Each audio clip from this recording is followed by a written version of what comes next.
Olá, muito boa noite para você. Está no ar o podcast Conversa em Dose Dupla. Estamos ao vivo pelo YouTube. São 7h10. Meu amigo Matias, como é que você tá? Tudo Boa bem, noite. Márcio? Boa noite. Tudo jóia. E hoje, como a gente já anunciou aí, por todo lugar, o melhor, se não, o melhor do mundo, imitador do Silvio Santos. Meu amigo, meu irmão, Oscar Pardini. Boa noite, tudo bem? Muito obrigado à dupla sertaneja, Márcio e Matias, né?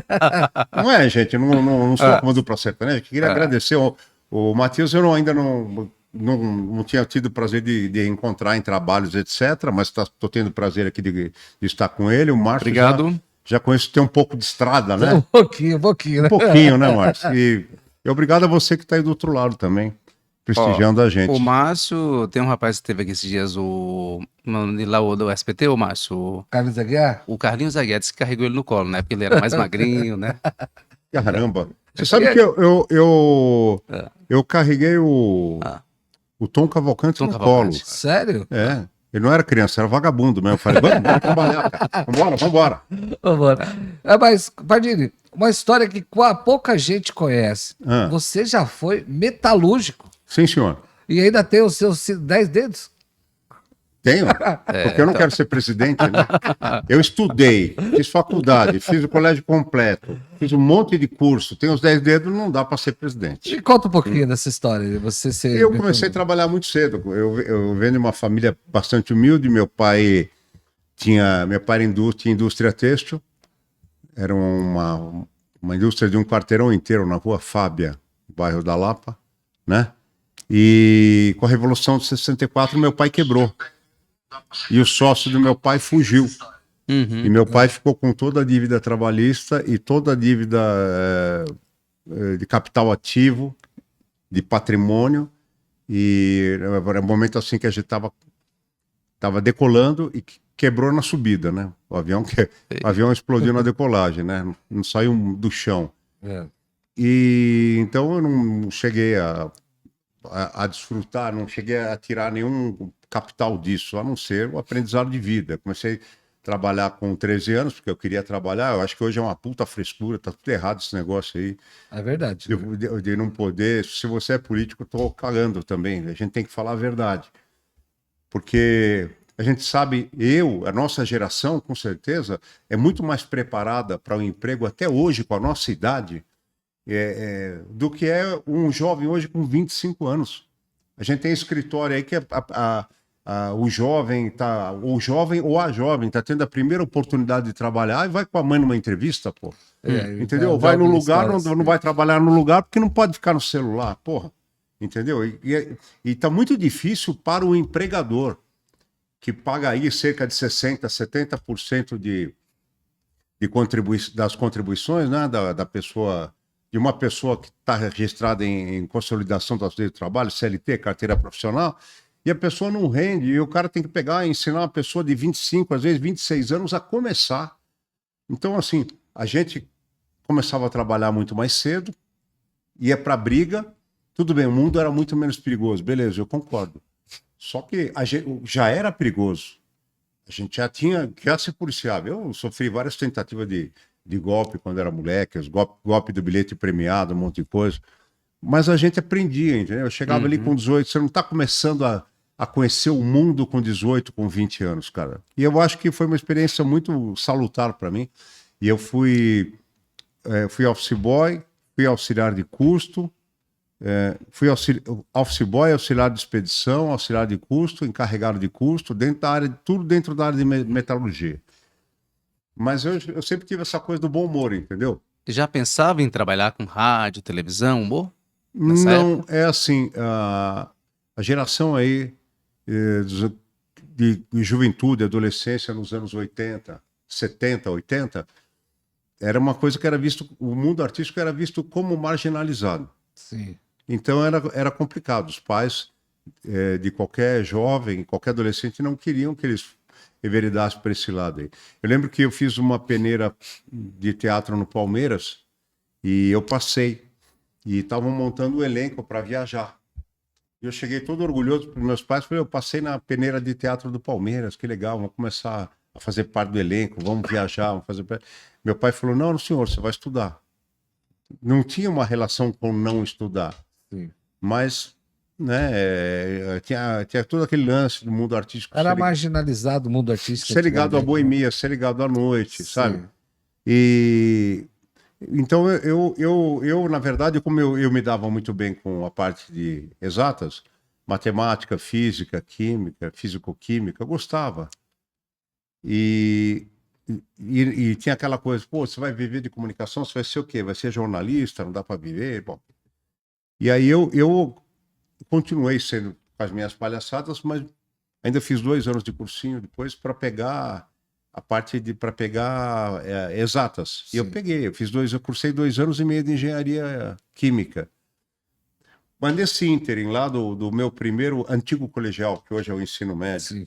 o primeiro ano do ensino médio até o segundo ano e meio da engenharia, eu fui convivendo com, por exemplo, tinha os eventos na faculdade, era eu que apresentava. Eu era diretor acadêmico. Lá no colégio, eu já escrevia, desde o ginásio, o jornalzinho da escola. Tudo zoando, tudo brincando, que começou sendo o jornalzinho da minha classe, depois passou a ser da escola inteira. Que um levava para o outro, passou a ser. Eu lidava muito com isso. E quando eu estava na engenharia química, era uma época que hoje a molecada acha que inventou stand-up, com todo respeito. Eu acho que tem humoristas de stand-up espetaculares, que dão aula aí, dão show realmente. Mas tem uns bosta também, tem uns merda que são decorador de piada. Então, assim, ninguém inventou. Stand-up, o Chico Anísio fazia praticamente stand-up na TV em 1974 no Fantástico, eu lembro muito bem, era maravilhoso. José de Vasconcelos fazia antes dele ainda, no teatro. Então, sabe, essa coisa vem lá de trás do mundo, né? Mas estou falando assim, na noite, não é que eu fui o precursor do stand-up, mas eu fui o precursor do humor, porque eu comecei a fazer humor na noite numa época em que você só tinha como atração os músicos, os chamados crooners. Sim. Você tinha as bandas de MPB, você tinha o cara com o violão, em alguns lugares mais requintados você tinha o cara e o piano, né? Era voz e piano, voz e violão, então tinha uma banda tocando MPB. E aí eu tinha os meus amigos de infância, tinha amigos que se tornaram músicos, e um dia chegou para mim e falou, era o Luiz Quintana, que é um grande músico até hoje. E aí ele chegou e falou, você não quer fazer o intervalo da nossa banda? Tinha 2 bandas, ele fez primeiro a Arco-Íris, depois a Pedestal. E aí, o primeiro dia que eles fizeram o intervalo, que eu fiz a brincadeira, era uma novidade para casa noturna, para o público, né? E adorou, e assim, aí comecei a fazer, e um dono de casa noturna ia falando para outro. Então eu comecei a fazer casas que não existiam mais, o Snug Bar, o Morena Bar, que era em Moema, fazia o Trago Nosso de Cada Noite, o Quincas Borba, que era no Henrique Schalman, o Cálice, fazia o Bora Bora, que depois ficou só restaurante, o Sino. Bora Bora é o único que existe até hoje, né? Mas só como pizzaria, só como pizza frita, né? E aí foi assim, quando eu estava na faculdade, cara, devido a esse crescimento da minha vivência com a galera, o que é? Eu acabei conhecendo na faculdade um cara chamado Onofre Miranda, já saudoso, e ele tinha um programa de esportes, chamado Panorama Esportivo. E eu entrava por telefone no programa para fazer imitação, para fazer brincadeira. Ele falou, pô, você não quer vir para nossa equipe de esportes? Aí, só que para ir eu tinha que ter a regulamentação de radialista. O famoso DRT, né? E naquela época você só podia ter o DRT se você fosse bacharelado em comunicação ou por direitos adquiridos. Direitos adquiridos eu não tinha como porque estava iniciando. E bacharelado em comunicação, eu fazia engenharia química. Bom, e aí, enfim, a única forma que tinha de você trabalhar em rádio era você ir a Santos e tinha um curso lá numa escola chamada Carmo, que existe até hoje, que era na ponta da praia, e tinha 60 vagas para o Brasil todo, porque era a única escola que te garantia DRT de locutor ou de radialista. Sindicato dos radialistas na época não? Não. O sindicato te liberaria se você comprovasse direitos adquiridos. Chegasse com uma carta, exerceu de tal a tal, de tal a tal, tal a tal. E aí eu fiz assim, entrei lá, você prestava tipo um vestibular, entrei em segundo lugar da turma, saí em primeiro. E tinha as modalidades locutor, apresentador, animador, apresentador e narrador. Tinha operador de áudio, e tinha produtor e produção, né? De rádio e TV. E eu enveredei lá pela parte de locução. Era mais difícil ainda, porque era 60 vagas pro todo, né? Uhum. E aí, com relação a direitos adquiridos, foi que eu peguei a minha regulamentação de ator.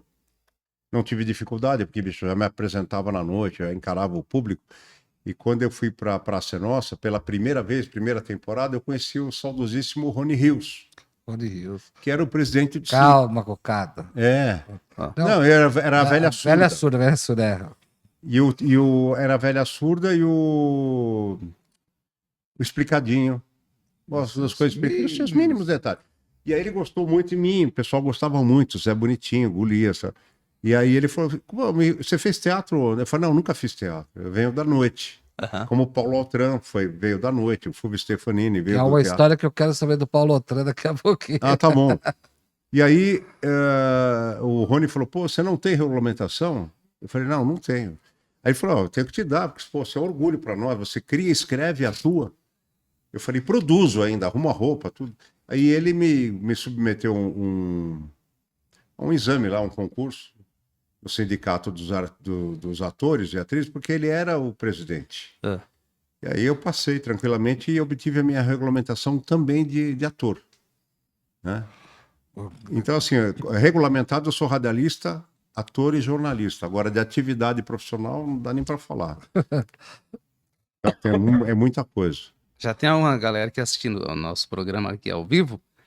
É um cara que o pessoal chama de Wilton Grandão. Ah. Só que ele tem 1,26 de altura. É, por isso que você é grandão, né? Eu sou maior do que ele. É Então, que nem nesse caso. o gigante lá, aquele É. humorista gigante, que ele tem 1 metro e pouquinho. Então ele tá aqui assim. Obrigado Alô, pela Wilton, presença, abraço. Wilton. Fala. É isso aí. Fala, Márcio. Então, vou contar algumas histórias. Como é que é a história do Paulo Otran, que você era o repórter que não sabia nada? Bom, isso daí, quando eu fui para Globo, foi o seguinte, é uma história assim um pouco complicada, porque eu estava trabalhando com o Silvio, Aham. e eu e o Zé Américo fomos receber um prêmio pelo Café com Bobagem no extinto Palladium, que era no Shopping Eldorado. Sim. Aham. E lá a gente conheceu o Faustão, pessoalmente. E Faustão já namorava o meu trabalho, tentava me levar para Perdidos na Noite já fazia alguns anos. E aí o Fausto estava com o programa dele na Globo, nessa época, tal, né? E aí ele falou, pô, eu vejo você lá no Silvio e tal, e a gente está precisando de alguém lá para criar as coisas e tal, né? Você iria? Eu falei, não, puxa vida, eu fiquei lisonjeado com o convite, mas para resumir assim, eu ouvi, fiquei agradecido, mas, pô, era uma coisa que a gente ouvia toda hora, sabe? Sim. Eu não pus muita fé. E aí o Fausto falou, na quarta-feira eu tenho isso era um sábado, na quarta-feira eu tenho uma reunião com o Boni, na quinta eu peço para te ligar. Tá legal. Aí quando chegou na quinta, ligaram mesmo da produção da Globo, e eu fui para lá, e aí a reunião foi com o Fausto, o Carlos Manga, saudoso, Deto Costa, que era diretor de núcleo, e Guilherme Bockel, que era da linha de shows da casa, não sei se ainda se chama linha de shows, né? Linha de show, para você que está aí do outro lado, era a linha das grandes atrações, dos programas de auditório, dos especiais, dos musicais, linha de show. Bom, e aí fizemos a reunião e eu recusei, né, no começo, porque eu só queria ser ator. Eu não queria dirigir. E a proposta deles é que eu dirigisse, né? Eu falei, não quero dirigir, você... Deixa eu fazer quero ficar só no picadeiro. Aí o Carlos Manga falou, não, porque nós temos plano para você. Pode ser que você amanhã depois vá até adotar um outro... vai ser adotado por outro programa também. Eu lembro que até, falou assim, pode ser que você contribua, por exemplo, para a Xuxa estava no... E o Fausto falou, não, porra, Manga, aí não, você vai me fuder, porra. Não vai dar certo, você vai levar para a Xuxa. Nunca esqueço isso aí. E aí o Fausto falou, vê aí um número que você queira para topar fazer as coisas que a gente quer que você faça, que era dirigir, atuar e editar. Aí eu ganhava um valor no SBT, eu pedi assim, 3 vezes o valor. Eu falei, eles não vão me pagar, e aí vai reduzir, eu vou ficar só com uma torneira. E eles pagaram. Nossa. Ô, louco. E aí, puta, eu não sabia se eu ficava contente ou não, entendeu? Aí eles pagaram, aí eu fui, fiz a oficina de direção da Globo, e aí que surgiu essa coisa, porque existiam algumas recomendações na Globo, e eu, como já vinha de zoar todo mundo no teatro, na noite e tal, eu tava com o pé nas costas. E aí o Manga tinha falado, não, a gente tem algumas brincadeiras aqui que o pessoal da casa não tá conseguindo desenvolver. e a gente tem algumas regras que têm que ser respeitadas também. Então tinha a pegadinha do Faustão e eles queriam... As ideias eram baseadas, não me lembro no quê, mas eles... Eu sugeri de se fazer com os globais mesmo, que era proibitivo fazer isso. Eu não sei se vocês lembram, mas era o pessoal da Globo, o elenco, era proibido, inclusive, de gravar comercial para outra emissora e na própria emissora. Você vê que você tinha as pessoas que faziam novela, elas eram contratadas, mas elas só apareciam durante a novela, Sim. né? E um grande exemplo era o Zé Maia, a Regina Duarte, o Tarcísio Meira. E fora da novela eles viajavam, desapareciam, entendeu? E continuavam recebendo lá um valor. E quando tinha, eles eram avisados, aí começava aquela coisa, aparece no Faustão, aparecer no Fantástico, dizendo na novela, fazer o gancho e entrava. Então, sim, o que eu quero dizer com isso é que eles prezavam muito, eles trabalhavam muito a imagem de cada ator, cada atriz, entendendo que cada um era uma extensão da emissora. Então tinha que aparecer muito bem ou não aparecer. Então o negócio da pegadinha era proibitivo porque você podia pôr o cara numa situação que fazia a pessoa se exaltar. Então, assim, quando eu fiz o negócio Paulo Altran. não fiz para o Paulo Altran. Na verdade, eu criei um personagem, eu pedi para o Carlos Manga deixar eu fazer, que era o repórter desinformado. E eu falei, ele falou, não, mas pô, eu falei, não, eu vou gravar se você não gostar, a gente não faz. E aí o primeiro que eu gravei foi com o Tony Ramos. Ah, O Tony Ramos estava ensaiando uma peça com a esposa do Dr. Drauzio Varela, era Mara, não me lembro o nome dela, Mara Regina, alguma coisa assim.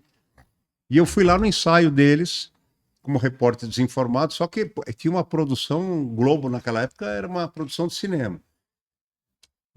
Então a gente encostou ali o carro, tal, como se, tudo direitinho, como se eu fosse. E chegou lá e eu não acertava nada. Eu chamava o Tony Ramos de Antônio Fagundes, oh, meu Deus. enfim. E aí o Manga viu isso, eu tinha já gravado com ele e tinha gravado com Otávio Augusto e com Estênio Garcia. E o Manga viu aquilo e aí eu tinha proposto, ele não tinha ido para o ar ainda, mas ele tinha pego confiança. E o Deto Costa também, e aí eu tinha dado a ideia de fazer com o Paulo Altran, porque era o cara intocável da TV. Uhum. E aí eu ia dirigir o mesmo quadro, ia fazer alguém fazer a mesma coisa, eu ia dar as falas, isso aí era comum, passava a fala pelo ponto, e só que é o seguinte, não vou citar nomes aqui por elegância, mas chegou na reunião da semana seguinte, o Manga falou, olha, eu tenho uma excelente notícia, eu adorei o seu personagem, eu adorei a sugestão do Paulo Altran, nós vamos fazer. E eu também tenho umas notícias que não são muito boas, né? E aí ele falou, olha, fulano, eram 3 pessoas auge da época, tá? Fulano, Ciclano, Beltrano não vão fazer. Ah, Não toparam fazer, porque eu sugeri eles, né? Não toparam fazer porque eles têm medo de ficar numa situação indelicada com o Paulo Altran e submeter a... E aí o Manga falou, então como eu não vou perder o quadro, você vai fazer. Eu falei, pô, eu vou fazer? Você vai fazer, a Lucimara vai dirigir, e você vai ter que fazer porque eu não quero perder. Eu tenho certeza que você vai conseguir fazer. Eu não vou dar uma de super-herói aqui e querer dizer, não, foi fácil, foi teta. Não, não foi. Porque da mesma maneira que os colegas, eu estava receoso. Porque dá um deslize com o Paulo Altran. Com certeza. Quando você fala que é uma pegadinha, queima a TV, queima o Fausto e eu ia queimar o meu papel. Aí eu fui... O espetáculo dele no Teatro Cultura Artística chamava-se Solnas, o Construtor. Era um monólogo dificílimo. Se não me engano, era ele, o Cassiano Escapim. Mas só parecido. Ele ficava 90% em cena. Eu assisti com a Lucimara. A irmã dele era a nossa cúmplice do Paulo Altran. Sempre tem alguém que passa as informações, porque eu jogava o contrário, né? Eu jogava... coisas que a pessoa não fazia, não gostava, e eu colocava aquilo, eu invertia tudo para ter efeito. Cara, legal. E aí ele foi, acabou o espetáculo, tomou banho, voltou pro palco, cansado, e aí a gente já estava montado ali.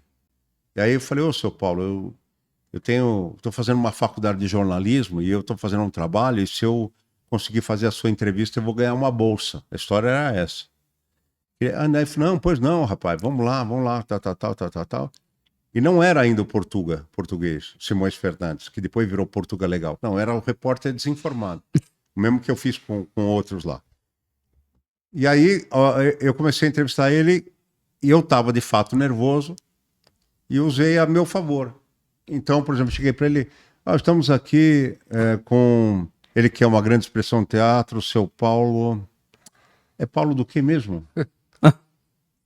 Aí ele falava Silveira, sabe? Assim, bem irônico. Tá bom, desculpa, seu Paulo. Bom, vamos lá, 3, 2, 1, vamos. Eu estou aqui com esse grande ícone do teatro, seu Paulo Silveira. Ele, Altran. É Altran. Tá bom, então vamos começar de novo. E ele assim, elegantemente, esperando. Bom, estamos aqui com esse ícone do teatro, essa expressão, seu Paulo Altran, que... o senhor faz o quê mesmo? E tudo era assim. Entendeu? E ele fala, tá. E aí eu falo, como é que tá a sua coleção de gravatas? Porque ele nunca usou gravata. Né? Eu falava, o senhor jogou futebol também, né? Ele fala, sim, joguei no Flamengo, no Palestra Itália, tive uma vendinha na Rua Augusta. Porque a moda é diversificar, é a palavra do momento. E eu continuei, ironicamente, tocando, né? E, só falando merda, cara. E eu punha o microfone na boca dele e falava, não põe o microfone assim, você não pode encostar. Você tem que assistir os grandes entrevistadores, a Marília Gabriela, o Jô Soares. Eu falei, mas eu não tenho TV. Aí ele ficou indignado, falou, não tem TV? Porque, queria ser jornalista, estava entrevistando ele, queria ganhar uma bolsa, não tinha TV. Eu falei, não, seu Paulo, não tenho dinheiro. Aí ele falou, não, mas você tem que conseguir. Não sei. Bom, aí chegou no final, cara, e eu falei assim, olha, se o senhor ia tão bem no futebol, por que o senhor está aqui fazendo teatro? Isso aqui é uma bobagem, né? Porra. Falar isso pro Paulo Altran, né? Ele deu um tapa na minha perna e falou, olha, eu tô ofuscado pelo seu brilho, viu? Olha, quem te mandou aqui tá de parabéns, que brilho, sabe? Aí ele falou, mas agora não dá mais, sabe? Porque, eu tô aqui ainda comovido, arrepiado, a casa cheia, 700 lugares, você vem me falar que é uma bobagem. Olha, realmente, ele já levantou, aí... Eu falei, não, seu Paulo, peraí, dá só mais uma chance, é que eu me perdi um pouco, né? Aí na última que eu desfechei, né? Estamos aqui ao lado de Paulo Altran, Universidade do Teatro Brasileiro, maior intérprete sul-americano de Shakespeare, e ensinou grandes obras, entre elas Macbeth e o Rei Lear. Aí ele me interrompeu baixinho e falou, como é que você sabe? Eu não sabia nada, né? Ele falou, não, seu Paulo, é que eu não sou tão burro assim. O senhor não estou disputando uma bolsa e o senhor também não está falando para a minha faculdade, o senhor está na pegadinha do Faustão. Aí ele fez, seu cretino! E depois ele me elogiou muito. Foi muito bom, essa que foi a história com o Paulo, né? E é uma coisa que foi marcante demais, porque era um cara inusitado de cair numa brincadeira. Inusitado. Repórter desinformado, essa foi boa, hein? E aquela história do Silvio Santos cagando o Brasil. Puta, todo mundo pede essa história, né? Essa história é demais. Eu trabalhava pro Gugu, Domingo Legal. Nós passávamos o domingo na Anguera. Já era a série da Anguera. E todo o Brasil sabia que o Silvio e o Gugu estavam lá na tarde de domingo. Porque o Gugu entregava horário pro Silvio ao vivo, não sei se vocês lembram. Sim, dividia o monitor no meio. Aí eles ficavam batendo papo ali. Isso, eles conversavam e entregava pro Silvio e conduzia a Casa dos Artistas, né? E o pessoal via lá, já me conhecia do Café com Bobagem, me conhecia da praça, me conhecia do Domingo Legal, me conhecia de todo lugar ali. E aí eu tava ali a gente chamava de Praça da Alimentação, a Praça da Alimentação, porque quando alguém falava, depois quero tomar um café com você, era só para reclamar de alguma coisa. Então eu tava na Praça de Alimentação e lá no fundo tinha um jardim assim, 180 graus, sabe? Era um semicírculo. E do lado aqui tinha uma saída para produção, do outro lado também tinha, e tinha um banheiro de cada lado. E aí tinha uma caravana e uma senhora me reconheceu, me chamou, falou, moço, você é aquele rapaz que imita o Silvio, né? Que faz as brincadeiras. Eu falei, sou eu. Escuta, é muito difícil falar com o Silvio, imagina isso. A gente não falava, né? Eu falei, não, imagina, o Silvio? Inclusive, eu falei, ele tá aqui no banheiro, essa hora ele tá aqui no banheiro. Não, mas aí eu falei, não, eu vou lá, eu peço, o que custa o Silvio falar? Ele vem aqui, mas será que ele tira foto com a gente? Falei, mas é claro, é lógico. Que sacana. Aí eu peguei, peraí que eu vou lá. Eu atravessei a catraca, tinha uma catraca que nem de ônibus e tinha a porta do banheiro. Fiz, espera aí. Aí eu entrei e fechei a porta e segurei a porta semi-aberta no pé. E lá dentro, sem aparecer, eu falava, Silvio, fala, Pardini. Silvio, tem um pessoal aí que gostaria de fazer uma foto com você. É. Aí eu falava assim, Pardini, mas agora eu tô usando o banheiro. Agora não dá. E aí eu olhava assim na porta, a mulher já fazia assim, não, deixa, né? Aí falava, não. Eu falei, pô, Silvio, é só uma foto. Não, Pardini, mas eu tô no banheiro. Aí eu falei, Silvio, mas o que custa? Uma foto, imagina, da dura no Silvio, cagando. Imagina o Silvio cagando e eu conversando com o Silvio. Que custa? O Silvio, a mulher que... Eu falei, pô, Pardini, puta que eu pariu, mas que caralho, fala que eu tô cagando, porra. Não posso cagar em paz. E a hora que eu saí na porta do banheiro, não tinha mais ninguém ali sentado. E aí eu corri lá no corredor e lá no fundo, gente, tinha uma porta de vidro assim, que ficava no contraluz, eu só via a silhueta do pessoal assim, não, tchau, pode deixar. E foram embora, não vi mais. E agora você imagina essa gente humilde chegando lá na casa deles, lá no interior, sei onde, a mulher, nossa, eu fui tirar foto, o Silvio tava cagando. A história Nossa até hoje. E o menino falou, não, e ele mandou o menino tomar no cu, mandou pra puta que pariu. Imagina o Silvio cagando, eu ia... E essa história é O mais Silvio- folclórica lá. O Silvio ficou sabendo disso ou não? Ah, não sei. Não tem como saber, né? E aquela que você e o Ivan tava aprontando na Band ou era o Zé Américo? Não, a gente aprontava eu e o Ivan. Do desodorante. Ah, eu e o Ivan. Programa do Bolinha. Programa do Bolinha. Emílio Santiago cantando Saigon. E cantando lá outra. E aí tinha um ensaio. Tava um calor, rapaz, e o ar, não me lembro por que carga d'água estava desligado. E o Emílio Santiago com uma camisa social azul clara, arregaçada a manga, né? E aí ele cantando lá, quantas palavras, e cantando, aí ensaiou, parou, e veio, a gente tava assistindo, ele veio do nosso lado ali e falou, que calor, né? Aí o Ivan falou, aqui é muito quente mesmo, né? Vocês trabalham aqui? Aí o Ivan falou, a gente é do café com bobagem e tal. Pô, dá pra vocês, já que vocês me arrumam água, aí o que é? A gente tinha um frasco de plástico assim, vendia nas bancas de jornal, chamava Ampola de Paris. Talvez se você procurar pelo Google hoje, você ache não o produto, mas a embalagem. Sim. E era um desodorante que quando entrava em contato com o calor do corpo, ele cheirava enxofre, ovo podre. Então, como é que a gente brincava com isso aí? A gente pegava a faxineira, jogava no balde sem a mulher ver, ela passava pano no corredor, quando começava a esquentar, que as pessoas passavam, começava a cheirar de esgoto, peido, qualquer coisa. E o Ivan pegou e levou lá pro estúdio. E falou, eu vou pegar água para você e tal. Fomos na sala, o Ivan trouxe água e trouxe o desodorante pro Emílio. Aí o Emílio, puxa, muito obrigado. Aí, mas carregou, né? E aí, estamos ali, aí começou Bolinha, ai lindo, o clube de bola, tá. E aí começou a cantar, começou a fazer aquela rodela, assim. E o Bolinha, aquele jeito dele, né, a ficha passava por trás do cara, e oi, ai, nossa, tá ruim aí, hein, nego? Passava por o Emílio Santiago cantando, tudo elegante, e Bolinha assim, atrás. Ai, tá ruim, hein, nego? Né? E aí, quando acabou, o Bolinha foi falar com ele assim, Emílio Santiago, Saigon, tudo bem, Emílio? Emílio, seu Bolinha, tudo bem? Aí o Bolinha, mais ou menos, né? Mais ou menos. O que houve aí? Tá aquela rodela, o Bolinha perguntou, não, tá calor, né, Emílio?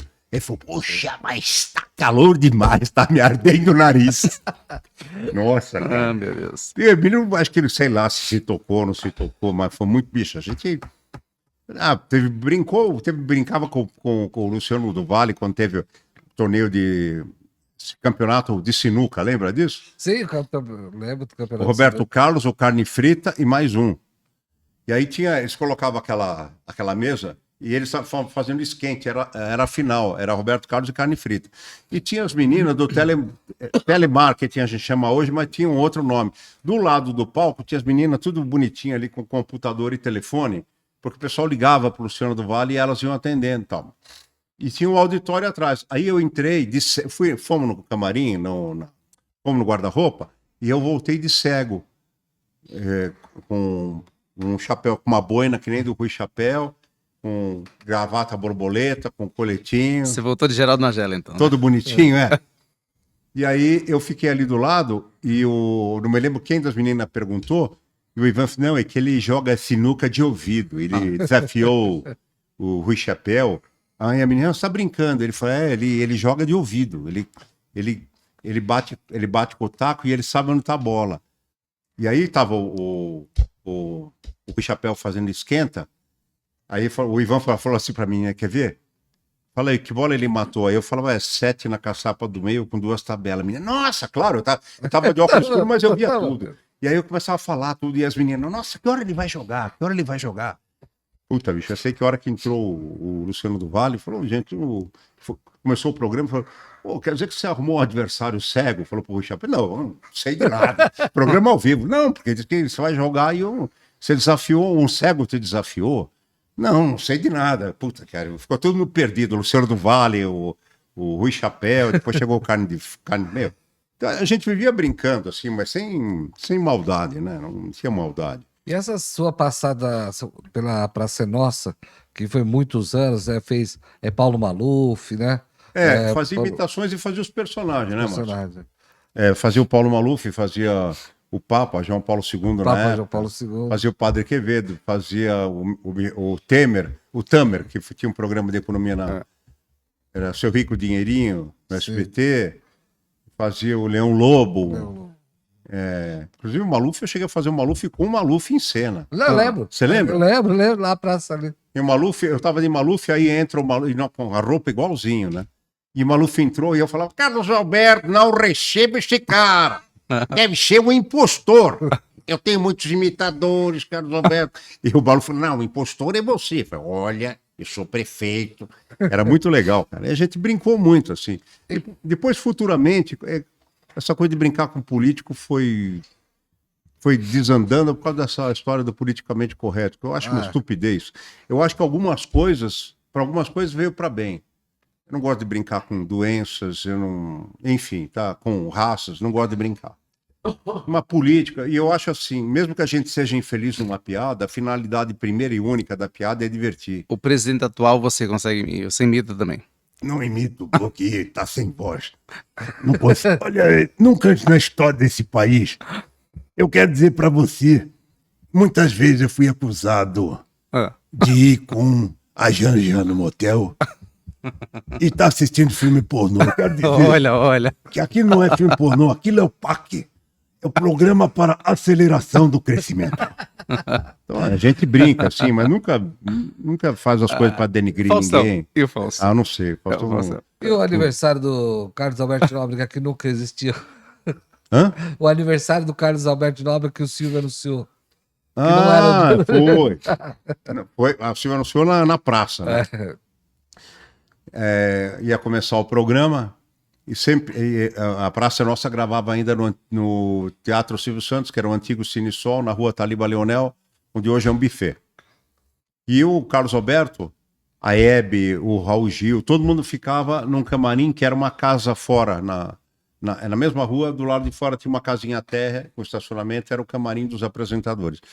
Então a gente brincava ali dentro do estúdio porque ele não ficava ali. E aí eu cheguei ali, eu subi no switcher. E o switcher, para você, se você não souber, é a sala de cortes, é onde ficam os profissionais que trocam a cena, muda de câmera, etc. E tava o auditório, as senhorinhas todas já postadas lá para começar a praça, o Carlos Alberto não tava. E eu fui lá no talkback. O talkback é o microfone que a gente fala com quem tá em cena. Fui no talkback e falei, boa tarde, auditório. Aí assim, tudo, boa tarde. Falei, vocês gostam do Carlos Alberto? Nós gostamos, claro. Ó, e vou fazer a surpresa. Vocês sabiam que hoje é aniversário do Carlos Alberto? E ficou aquele, não. Escuta, eu falei, vocês querem que eu vou aí? Quer que eu vou? Aí todo mundo, não, queremos. Então vamos fazer o seguinte. Quando o Carlos Alberto entrar, vocês vão levantar, vão cantar parabéns com muita alegria, com muita energia. O Carlos Alberto vai chorar, porque ele é emotivo, ele é uma pessoa boa, ele tem bom coração. E aí, quando ele perguntar, mas como é que vocês sabem? Vocês dizem que fui eu, e eu vou entrar e vou abraçar e vamos gravar. E ele vai chorar muito. Então, aí, bom, o Carlos Alberto ele sempre entrava com o jornal e fazia um esquenta. Sim. Então, boa tarde, para vocês. E aí o Carlos Alberto entrou E a gente tá ali no canto, né? Boa tarde! Aí as tias levantaram, parabéns, Cabo. E não parava. Não parava.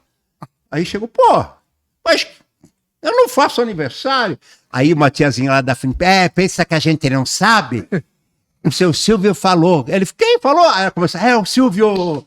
Aí, aí o Carlos Alberto falou, Didi, era o produtor, o Pardini já chegou? Puta, bicho, eu era o primeiro quadro, eu fui o último a gravar e não foi pro ar. Tomou um né? gancho esse dia. Aí teve Mas muitas como coisas. que é o Carlos Alberto, fora das câmeras, viu? É legal. Eu acho assim, cara, tem gente que comenta uma coisa, comenta outra, viu, Márcio? E Matias, né? Márcio Matias, é uma dupla Isso. sertaneja. Isso. Sábado no estacionamento do Carrefour, na Guarita do Guarda.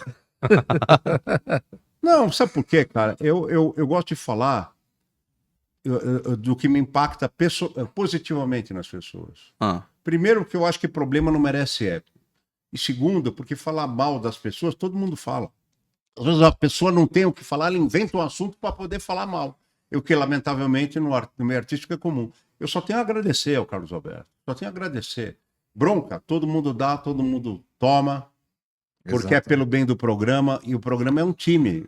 Time de futebol. Não toma esporro do técnico, não toma esporro do preparador. Como é que a gente não vai entender que é comum a gente tomar uma correção durante um ensaio, durante uma gravação de um quadro? Eu só tenho a agradecer, eu não passei por ninguém sem tomar bronca. Eu tomei bronca do Silvio, do Gugu, do Fausto, do Carlos Alberto. O Ratinho é meu amigo, mas já tomei bronca dele no camarim. Então, assim, mas é tudo construtivamente. Porque você é contratado do cara, ele quer que você saia o melhor possível, pô. Você é soldado do comandante, o comandante quer que você atire bem, não quer que você tome tiro. Então, assim, meu ponto de vista, Carlos Alberto é um ser humano como todos nós, tem problemas como todos nós, tem história como todos nós, todo mundo tem história. E quando eu tive o prazer e a oportunidade de trabalhar com ele, pô, ele já tinha muitos anos de carreira, então a gente tem que respeitar isso, né? Mesmo que eu tivesse qualquer ponto de vista diferente do Carlos Alberto, não posso julgar, porque eu tenho um ponto de vista mais recente, ele tem um ponto de vista mais experiente, e eu sempre procurei, como eu fiz com todo mundo, eu não tenho nada para reclamar, cara, assim, eu acho assim, momento de estresse todo mundo tem. Se disser que não tem é mentira, porque o estresse faz parte da vida, até padre briga, pô. É verdade. Então, eu acho assim, aprendi muito com o Carlos Alberto, tive oportunidades que só ele dava no programa dele, e o Chico, né? O Chico, você inventava um personagem que ele gostava, passava a fazer parte da escolinha, assim foi com o Tom, assim foi com um monte de gente, o Maurício Manfrini, que virou o Maurício Manfrini, que faz Nossa, que deu branco. Eu sei o que você está falando. Porra, Paulinho Gogó. Paulinho Gogó. Meu Entendeu? amigo Então, Luciano assim, Samarrenho ali da Rádio Então. ABC tá com a gente aí. ah, Tá ali, ó, Luciano Samarrenho. Então, o Carlos Alberto, cara, quantas chances ele deu, quantas pessoas apareceram ali, né, e se consagraram, Marley Cevada, Porpetone, o Manfrini, que já tinha passado pela escolinha, Matheus Martoni, que é o Matheus Ceará, já falei, enfim, cara, um monte de gente. Então, assim, é um cara que não dá para falar mal, e eu acho que o Carlos Alberto é um herói. Porque quantos programas de humor tem a idade dele na TV? Nenhum. Nenhum mais.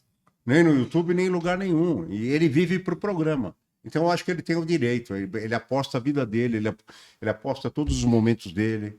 Ele deixa de fazer coisas para estar. Então, bicho, ele tem todo o direito de exigir que todo mundo cumpra ipsis literis o papel. Inclusive, às vezes a gente erra porque, assim, improvisa muito. E às vezes improvisa no ímpeto. É que nem acontece no show. Agora você vai ver, tá desse tamanho o tempo do quadro. E aí, porra, mas você pôs muito caco. E ele tem razão. Não adianta que você tá pondo coisas engraçadas, está prejudicando os colegas que vêm depois. Sim. E você tá cansando o público em casa para os números que vierem depois também, que vão render menos. Então eu acho assim, cara, não tem.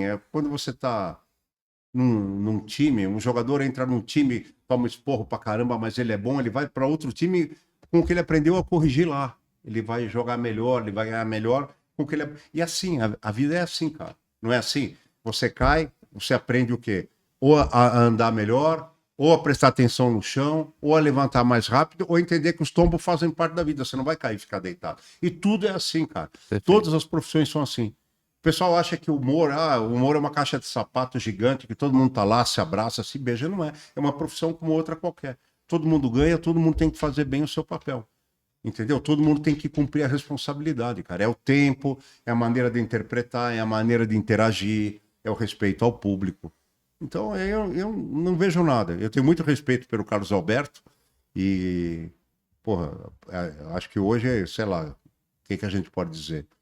O cara teve Covid, teve tudo, tá aí trabalhando, se tem dificuldade para decorar, não importa, tá lá. Ele vive para o que faz, cara. É uma doação para você que está do outro lado aí sorrir. E rir é a maior riqueza da vida. A alegria é a maior riqueza da vida. Você não vai encontrar em lugar nenhum. E eleva o seu imunológico, eleva o seu estado de espírito, diminui taxa de glicose. O riso é uma cura, ele tem uma propriedade de cura. E o cara está dando a vida dele para fazer isso até o fim. Então, para mim, é uma coisa, essa resistência dele é uma coisa heróica, né? Tem o Marcelo lá que dirige, tem o Beto dirigia de vez em quando, não sei se ainda O Didi dirige. ainda tá lá, sabe? O Marcelo? Ah, o Didi. O Didi não, já saiu. O Didi saiu. Saiu. Eu era muito meu amigo, o Didi. O Didi é gente boa demais, né? A Adela tá lá. A dela tá. Né?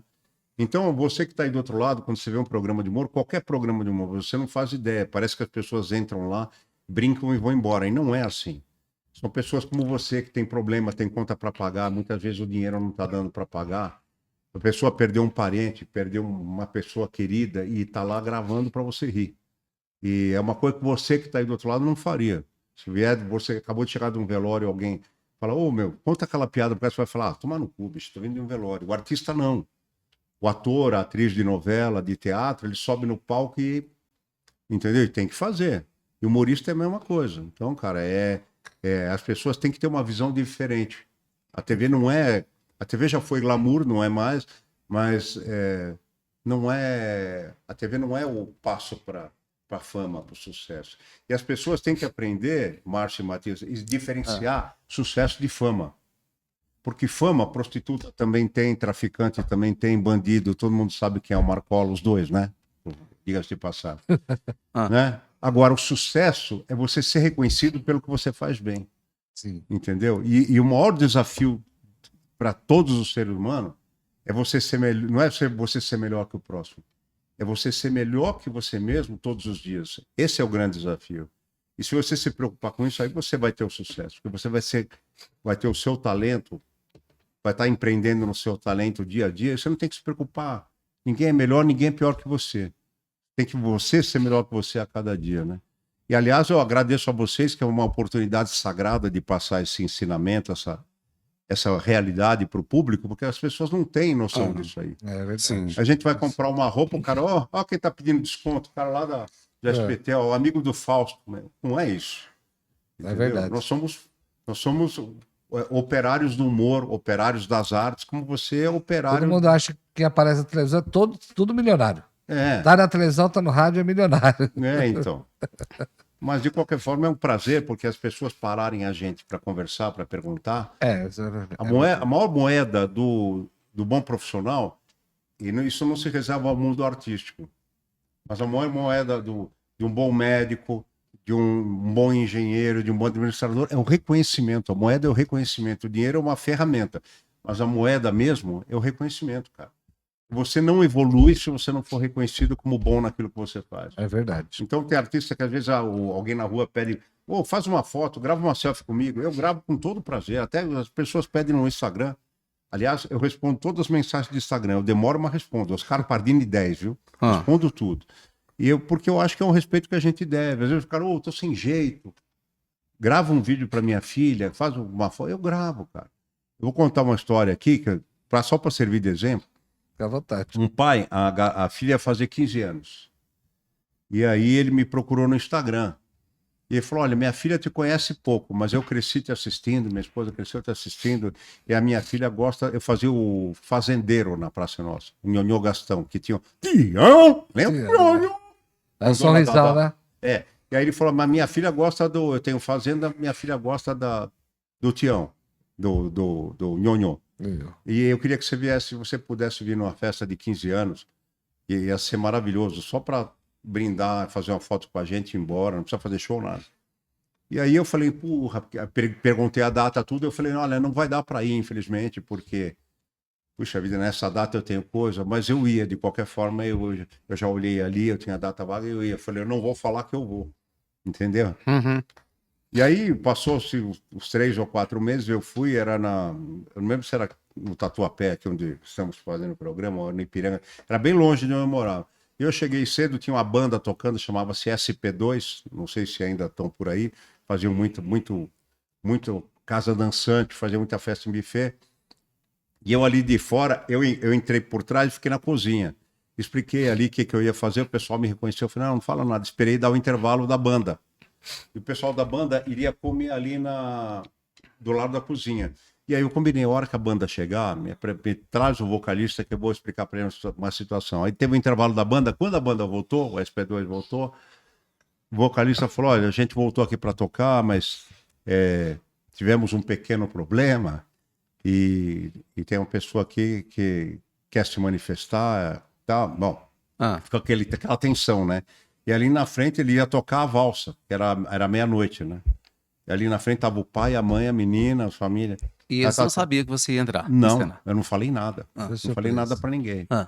Ele falou, tem esse cara aqui, ó, ele falou que vocês que alguém da família conhece ele. E aí, a hora que eu entrei, travou, assim, com aquele silêncio.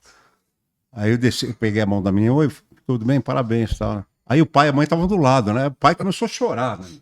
Então é legal, sabe, essas coisas. Então, assim, com certeza. Eu acho que é uma maneira de você retribuir esse carinho. Pô, o cara me assistia há tanto tempo.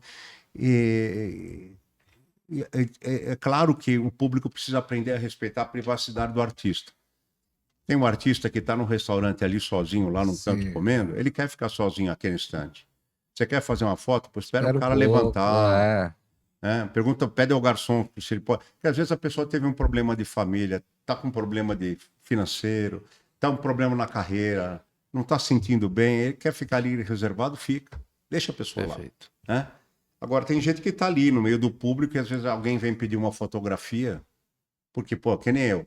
Eu sou um Zé Mané, velho. Eu vou lá no Açaí, no Extra, empurro o carrinho. Eu tô nem aí, velho. Ando de metrô. E às vezes a pessoa fala, por acaso você não é o... Porque o pessoal fala, não ia estar no metrô, né? Não ia estar no mercado. Sim, sou eu. Eu lembro um episódio que eu estava no Faustão, pegadinha, a televisão era muito mais do que hoje, né? O Jornal Nacional, que hoje dá 18, os caras comemoram, o Jornal Nacional dava 60, né? Sim. Era a maior audiência da TV, o Márcio sabe bem disso. Sim. E o Fausto e o Gugu brigavam no domingo, pau a pau, dando 42, 46, pô, lembra isso aí? E era pau a pau. Então, no auge das chegava a dar 54. Né? No auge das... Pô, o Fausto chegou a marcar 61 no dia. E aí eu lembro que saía na rua, às vezes eu viajava com a namorada da época para longe, e, cara, para onde eu viajasse, vinha a gente perguntar. Nessa época eu lembro que eu estava no Carrefour de Osasco, fui fazer minhas comprinhas lá para minha casa, chinela, regata, uns shorts velhos, saí empurrando o carrinho lá no estacionamento para chegar no meu carro. E dois moleques empurrador de carrinho, vieram atrás, tio. Aí um chegou para mim e falou, você é aquele cara do Faustão, lá da Globo? E eu olhei e falei, não, claro que não. Aí ele falou assim pro outro, tá vendo, mano? Aí, ó, se fudeu. Aí o cara da Globo, olha a roupa do cara, mano, como é que o cara tá vestido? Aí eu fiquei puto, falei, sou eu sim, ô mané. Porra, é nada. Ele ficou, nada. E o cara, é sim. Aí o outro me defendeu, e que é? Eu tô falando assim, o artista também tem que entender que ele é uma pessoa como outra qualquer. Mas então, agora, o que eu acho absurdo é quando velório, tem gente que pede pra tirar foto com os artistas. Não, e tirar foto com o defunto. Desculpa, agora lembra o velório do Gugu. Que a gente fazia selfie do lado do caixão. Tem a dó, né? Meu Deus. E põe na internet. Não, eu fiquei abismado no dia que eu falecido, que o Alexandre Guzzo, que era meu amigão, né? Eu lá, todo mundo chorando, tudo. Aí chegou a Beth Guzzo, um monte de gente lá. Posso tirar uma foto com você? A Beth, toda educada, com uma fineza, tirava. Eu falei, Beth, se fosse eu não tirava. Eu não tirava. Eu até tiro, mas falo, guarda essa aí. Não aqui, né? Pô, o pai dela morto ali, o povo pediu pra tirar foto com ela. Não, mas é que às Eu não vezes, tirava. às vezes o brasileiro é tão culturalmente pobre por falta de estudo. Eu acho que hoje mudou muito, mas é humilde. E determinados valores que a gente tem dentro da nossa cultura não fazem por mal. Entendeu? Então, eu acho que cabe a gente orientar. Ó, eu tiro, mas aqui, tudo bem, aqui não é lugar. Para dele fora, quando eu descer, eu tiro. Já me aconteceu, entendeu? Em velório não, mas em situação assim que eu tô ali, não tô legal para tirar, eu falo, aguarda ali, eu vou tirar. Aqui não. Bom, muitas vezes aconteceu, entendeu? E acontece ainda hoje, mas assim, eu acho que eu sei conduzir com respeito para não. Sabe? Tem gente que pede foto aqui, eu mando no Instagram, mando no Facebook.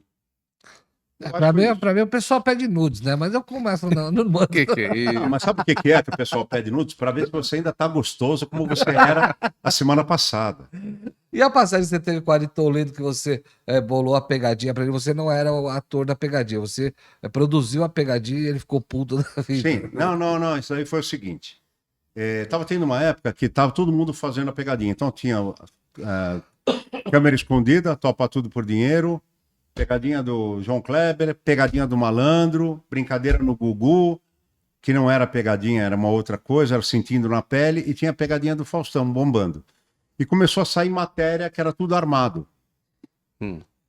E lá na Globo tinha uma determinação, entendeu? Assim, se a pessoa não autorizar a imagem, não force. Se o artista não tiver achado legal, não edite. Não manda. Por quê? Porque eu gravava aqui em São Paulo e aí editava e gerava satélite para o Rio, para o Fausto colocar no domingo. Então eu falava, se gravar o artista não curtia a brincadeira, não gera. Tá? Faz não valeu e acabou. E tudo bem, não valeu. Então, o que acontece? Tinha essas coisas que se impactasse, era o Fausto. O Fausto, não, porra, é meu nome, é minha cara. Tal. Então, assim, lá, se você fizesse uma coisa armada e soubessem, dava justa causa. Teve o diretor no Rio, que tamanha pressão era de audiência do quadro, que ele foi infeliz no negócio, assim, transpareceu por um detalhe que foi combinado e o cara foi mandado embora. E aí, nessa época, me incumbiram de gravar uma pegadinha com o Ari Toledo, onde eu não aparecesse, mas que desse acesso à imprensa. Se não me engano, foi a Folha. Se não me engano, tá? E aí, o que a gente tinha montado um andar na Avenida Paulista, até peguei o próprio Café com Bobagem. Eu era o único que não estava em cena, mas o resto se fudeu. E aí pegamos o Sérgio Rabelo, que não autorizou, não foi pro ar. Pegamos o Ari Toledo, pegamos o Café com Bobagem, mais alguém que eu não lembro. E aí o pessoal da Folha acompanhou o staff, acompanhou a montagem do lugar, a reunião de elenco. Eu falando, olha, vamos fazer assim, vamos conduzir. Acompanhou a gente escondendo a câmera no meio do vaso, atrás de meia feminina que a gente fazia isso, porque a microcam, que a gente falava que a câmera é pequenininha, você esticava uma meia de mulher assim e ela não lê a meia.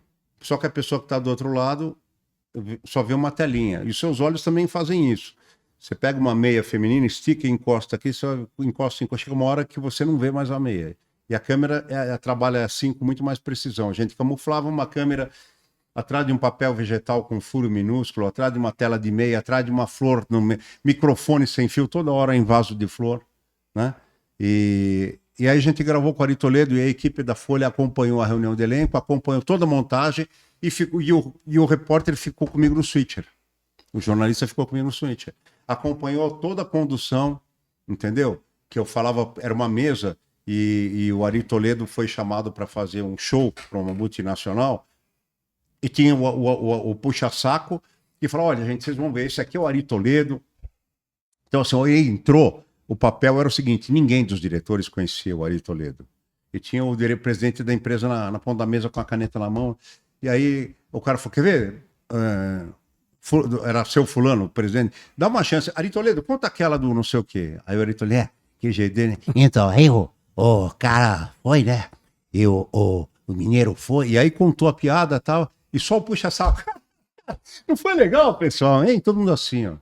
E nem o anúncio da como é que era? Bonita camisa, Fernandinho. Lembra de uma vez? lembro. O chefe batia a caneta na mesa e falava assim: Roberto, contenha-se.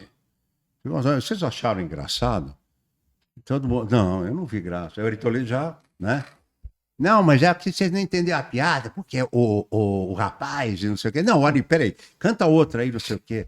Aí pegou o violão, cantou uma modinha, nada. Aí o cara chegou pro Ari, mandou 3, 4. Na quarta, o Ari falou: escuta, porra, vocês não acham engraçado, mas tem que me respeitar. Eu tenho mais de 40 anos de carreira. Aí o presidente falava: mas tudo bem, eu não estou dizendo que você. Mas conta algo engraçado aí pra gente mostrar. Porque lá o público é exigente. Tá, vou contar só mais uma. Aí ele contou e zerou, né, bicho? Aí falou: vai, vamos fazer o seguinte, eu ia mandar vocês pra puta que eu pariu, mas vocês ficam, eu vou pra puta que eu pariu. E ele batia na mesa, e o violão, né? Aí ele levantou pra ir embora, e o cara acalmava ele. Foi isso. Depois aconteceu a situação parecida, quando lá na frente eu fiz o repórter português com ele não sabia quem ele era. Só que dali pra frente nós ficamos grandes amigos, né? Aham. Então foi isso, cara. E ele ficou muito. Agora, assim, teve muita coisa editada na pegadinha. Porque, bicho, ele rasgou, né, comigo, né? Ele me deixavou. A Dercy Gonçalves também. Dercy Gonçalves estava num hotel na Rua Augusta e eu era o novo gerente. Ela chegou do Teatro Dercy de Cabo a Rabo, no Teatro Bandeirantes. O hotel era na Augusta, lá embaixo. E o cara é um cara que foi apaixonado por ela desde a mocidade, desde a época que era ela, Lolita, Renata Fronze, Virginia Alane, teatro de revista, no Cassino da Urca, Cassino do Walter Pinto. Elas dançavam, elas eram vedetes lá. E o cara era tarado por ela e dono do hotel, e ela tinha um quarto dela lá, no primeiro andar. Ninguém mexia no quarto. Era decorado quando ela vinha a São Paulo para a Hebe, para o Silvio. Ela ficava lá no quarto dela. Era um quarto Eu dela. lembro, eu peguei ela muito lá para os programas de televisão que eu produzia. Eu mandava o carro nesse endereço aí. Então, era Crown. Crown, né? alguma coisa ali não. Isso. E aí, o que acontece? Ela chegou do Dercy de Cabo a Rabo, cansada, mini saia. Não sei se vocês lembram que ela teve uma época que ela começou a tirar o peito para fora, aí ela andava de mini saia, aí o pessoal achou ruim, e aí que ela... Ela era muito irreverente. Né? E aí eu era o novo gerente. A filha dela era a minha cúmplice. Quando subir pro quarto, a chave não abriu, porque eu dei a chave errada. Aí a filha, mãe, acho que eu vou chamar o gerente. Aí eu subi. E eu tentei virar e não virava a chave. Aí eu falei: senhora, desculpe, mas a senhora, esse quarto, a senhora, respeitando a sua idade, esse quarto não é seu. Meu amigo, abre logo essa merda aí. Só eu que uso essa bosta aqui. E aí ela fala pra filha: Ele pode abrir. pode procurar no YouTube, Pegadinha do Faustão, quando ele chegou. Só que editaram todos os palavrão, né? E aí eu falava: desculpe, mas a senhora não grita aqui, porque são mais de 10 horas da noite, o pessoal vai sair no hotel e vai ver a senhora com essa mini saia aí, né? E eu tô sem calcinha, eu tô dando a bunda pro dono aqui. Tá bom? Agora abre essa merda aí. Abre essa porra. Eu falei: calma, minha senhora, calma. Eu devo ter trocado a chave. Aí eu desci, aí eu subi de novo. Ela falou: você não tá me conhecendo? Isso tirava ela do planeta. E ela tinha um desafeto que era Nair Belo. Sim. Aí eu falei assim: desculpe, como é que eu não reconheci a senhora? Ela fez assim, até que enfim, né, porra? A senhora não foi inspetora de aluno do colégio aqui atrás? Inspetora de aluno, seu cu, rapaz. Aí falei: peraí, lembrei, a senhora é comediante. Sou comediante, é atriz, A senhora vai sempre na Hebe? Eu vou. Nair Belo. Nossa. Dona Nair Belo. Nair Belo é a puta que pariu. Abre essa merda aqui. Aí, bicho, eu desci. Foi engraçado. Eu falei: vou descer para procurar a chave. A senhora senta, porque a senhora já tá velha. Não podia falar isso. Eu desci e ela ficou resmungando com a bengala dela. Ela ficava andando coisa. Tá velha. Ela fazia assim com a bengala no elevador. Ela batia. E logo, eu vou dar com isso aqui na cabeça desse porra aí. Não sei o quê. Aí quando eu subi, cara, provoquei ela mais um pouco e desfechei. Aí eu falei: não, a senhora não tá, eu não sou gerente. E a senhora tá na pegadinha do Faustão. Ela falou: É nada. mentira. Eu falei: tá. Tinha uma janela, era aquelas portas antigas, gente, que tem a janelinha retangular quadradinha em pé. Eu falei: olha lá, atrás da... Ela falou: cadê a câmera? Eu falei: tá ali, atrás do vidro. Não tá nada. Ela pegou e foi andando e falou: É mesmo. E o Boni pediu pra não falar mais palavrão. Agora eu tô fudido. e cortaram, tá tudo, a entrevista tá toda bipada e teve um monte de coisa que cortaram. Aí quando acabou, nós fomos jantar. Eu, a Lucimara Paris, que dirigiu muito bem, a filha da Dercy, a Dercy fomos jantar, tinha um restaurante ali do lado da recepção. Ela falou, qual é seu nome? Aí eu falei, né? Escuta, você é um bom ator, mas é muito filho da puta. Filho da puta. E a outra vez que ela me xingou foi no próprio Faustão, porque era para levar não sei quem e a Dercy Gonçalves.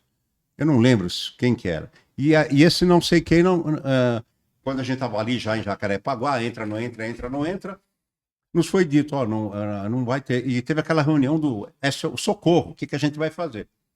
E aí o Roberto Talma era o diretor do programa, estava aquele apuro, e eu falei, ó, se o Fausto aprovar a ideia, eu posso fazer a própria Dercy. Faz a irmã dela, gêmea, que ela nunca conheceu. E aí tinha a Sônia Galo, que era figurinista, viu lá as roupas, etc., que ela costumava vestir. Rapaz, me arrumaram um vestido, uma peruca parecida com a dela, me arrumaram a bengala, o óculão dela de sol, né? E aí tá o Fausto entrevistando ela. Porra, Dercy, agora vem aí uma novidade. Era Ercy Gonçalves. Esse. A irmã que você nunca conheceu do primeiro casamento da sua mãe. Ela já estava pronta para falar casamento caralho, né? Ela já estava engatilhada já. Aí eu entrei, Ercy Gonçalves. Aí eu entrei com a bengala e ela ficou olhando para minha cara. Assim, O que é isso aqui? Eu sou sua irmã, não sei o que, tal. Que irmão, caralho, era um puta de um viado que pegou e me arrancou a peruca, é careca. É um puta de um viado isso aqui, Fausto. E o Fausto cagava de mim, cagava. Pô, foi o pico do programa. Pô, que legal essas lembranças, né? Nossa, tem Pô, muitas você precisa histórias. voltar aqui para falar mais histórias. Eu Vamos volto. marcar qualquer dia. Você vem aqui, a gente bate aquele papo gostoso. Olha, eu digo assim, a TV hoje é uma outra safra, é uma outra TV, é uma outra filosofia. E duas coisas. Uma que eu digo que o exercício mais difícil que você do outro lado tem, e nós, é aprender a trocar a saudade, a melancolia pela gratidão. Sim. Trocar a tristeza pela gratidão. Porque é verdade, eu nunca mais vou viver essa TV que eu vivi, tudo é proibido, tudo Sim. é uma merda, tudo não pode, você tem 30 chefes. Mas eu sou grato pelo que eu vivi. Porque ninguém dessa geração vai viver o que eu vivi com a Hebe, com a Dercy, com a Nair Belo, com o Fausto, com o Gugu, com o Silvio, o que eu ainda tenho o prazer de conviver com o Ratinho, o Carlos Alberto. Cara, era uma TV, tinha muito mais acolhimento. Né? A Hebe fora de cena era aquilo que você viu. Eu trabalhei. Ai, gracinha, faz o Silvio. Morria de rir. Eu fui produtor dela também. Foi, então. Cara. Na época da Aurora, né? Na Aurora. A diretora Aurora. A Nair Belo, vou te falar mais uma, ela tinha um marido muito ciumento, chamado Irineu. A Nair Belo era muito amiga da Lucimara Parisi. As duas moravam na Avenida Angélica, aqui em São Paulo. E a Nair Belo tinha ido fazer compra no mercado e na volta parou ali a Globo, gente. No começo ela era na Avenida Angélica, era um sobradinho, em cima era a produção do Video Show e embaixo era do Faustão. Sim. E nos fundos era a minha produção da Pegadinha do Faustão. Eu tinha 2 assistentes de produção, uma assistente de direção e umas outras coisas, eu ficava lá separado. E um dia eu cheguei de uma gravação, a Lucimara veio me chamar, que a Nair Belo passava lá para tomar café. E estávamos na sala do Edson Scatamaca, que era o assessor direto do Fausto. Se estiver ouvindo, Edson, saudades, um beijo. Beijo para a Lucimara também. Estava a Nair Belo, e aí a Nair, a Lucimara falou, a Nair acabou de vir do mercado, o que a gente pode dar um trote no Irineu? Era o marido dela, morria de ciúme. Aí eu falei, já sei, liga pro Irineu. Ela pegou e ligou pro Irineu, né? Eu falei, vou falar que roubaram o seu carro. Não, ela falou, não faz isso, pô, meu carro não tá nem emplacado ainda. Eu falei, então, por isso que é legal, vou falar que roubaram o seu carro. Era um carro bonito, né? Aí liguei, ele atendeu, oi. Olha, Irineu, você não sabe, Irineu, roubaram meu carro. Como? Aí eu fui no Carrefour, quando eu saí com o empurrador lá, com o carregador, cadê o carro? O marido dela, puta que pariu, mano. E ela assim, né? Ela rindo daquele jeito, rindo. E ela fazia sinal, dá o telefone. E eu, não dá. Ela falou, Irineu, você tem que me vir buscar. Eu vim aqui no Faustão. E ele foi lá, rapaz. Puta. Fausto. Não, o Irineu foi lá na produção pegar ela. E ela tava com o carro. Depois ela ria e falava, ai, Pardini, você é muito bom, mas você é muito filho da puta. Como é que eu vou explicar pro Irineu agora? Eu falei, não sei, você falou que era pra ele vir te buscar. Eu mandei ele vir te buscar. E assim, a gente brincava. Uma vez o Supla, lá, ia fazer um musical na praça. Eu tava lá em cima no switcher, né? E aí eu falei pro Didi, pro produtor, fala pra aí que o Silvio tá vendo ele aqui. Que o Silvio veio gravar Qual é a Música e tá vendo ele aí. Não. Aí eu cheguei ali, o Supla passando a música. Quando ele acabou de passar, eu falei, ô Supla, como é que vai? Ele, ô seu Silvio, aquele jeito dele, né? Ô Supla, mas você não, é isso que você vai cantar? Não, não é, né? Não é, seu Silvio, eu vou cantar. Ah, mas é muito ruim, hein?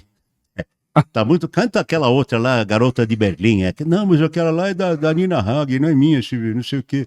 Puta, e a hora que eu falei que era eu, cara, foi puta que pariu. O moleque xingou pra caramba. Então, assim, a gente brincava. Brincava com o Fausto, brincava. Mas assim, a gente nunca causou problema pra ninguém. Nunca causou problema pra ninguém. Aliás, eu vou falar uma coisa pra você aqui.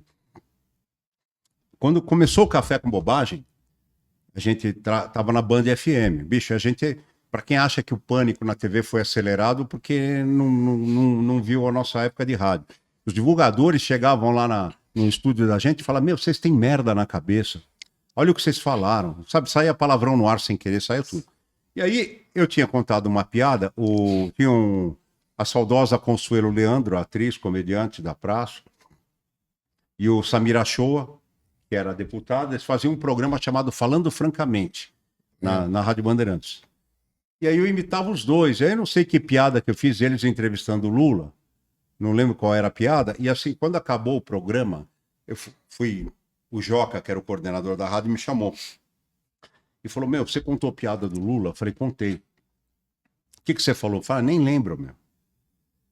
Aí ele falou, sobe lá no quarto andar que o senhor João quer falar com você. O senhor João, gente, era o senhor João Jorge Saad, era o Roberto Marinho da Bandeirantes. Aí a Cleide, que era a recepcionista ali, a secretária do Joca, falou, puta, Pardinho, o Ricardo que ligou aqui, o bicho deve ter pegado, eles estão em reunião lá. Aí eu subi, eu gosto sempre de andar à vontade. Eu tava com uma calça jeans velha, tênis velho, camiseta largada. Fui lá no quarto andar, lugar muito legal, cheio de obras de arte. Aí cheguei na Carmen, que era a secretária do seu João, por muitos anos ela foi. Oi, Carmen. Cheguei na mão, né? Aí, o que foi? Eu não sei, mas o Ricardo falou para eu te chamar. Eu falei, quem que tá aí dentro? Ela falou, tá o seu João, o seu Geraldo Tassinari, o seu Samir Hazuki, o Johnny e o Ricardo. Era só a presidência e toda a direção da casa. E eu fiquei ali, ela falou, senta aí, ela falou pra você aguardar. E eu pensei, o que foi que eu fiz, cara? Puta que pariu pra fazer isso. Aí eu já comecei a tremer, quase chorar. Aí tocou o telefone, a Carmen falou, é pra você entrar. Cara, quase que eu nem consigo levantar da cadeira. Aí levantei, abri a porta, tinha... uma mesa assim, como se fosse uma mesa oval, o João Saad sentado lá na ponta e todo mundo em volta aqui, tem uma ferradura, e o Ricardo Saad gentilmente pegou uma cadeira, foi lá na outra ponta da mesa para eu sentar. Aí o seu João, todo mundo sério, o seu João olhou para mim, aquele bigodão branco, menino, foi você que contou a piada do Lula? Eu falei, foi, do Lula com o Samir Hazuki, a conselheira. Fui eu. Aí o Ricardo fez assim, parece o quadro que eu gravei lá do Faustão. Eu falei, Ricardo eu falei, menino é muito bom, conta aí pro meu pai, o pessoal quer ver. Era isso, gente. O Ricardo rachou o bico com a piada e queria que eu contasse para todo mundo. Eu contei lá, não lembro o que era, mas o pessoal cagou de rir, entendeu? E nisso quase te matou o coração, né? Nossa, cara, eu saí de lá quase que engatinhando, não ficava em pé mais. Bom, Pardinho, foi um prazer receber cara, você aqui. Obrigado. Para mim foi uma honra conhecer você tantos anos, você ser meu amigo tantos anos. Ele me manda uma mensagem de aniversário. Que bacana. Quando é meu aniversário, ele manda mensagem para mim de aniversário. Dia 14 agora de setembro, dia 14 de setembro, meu aniversário. Você sabe que tem colegas nossos que eu...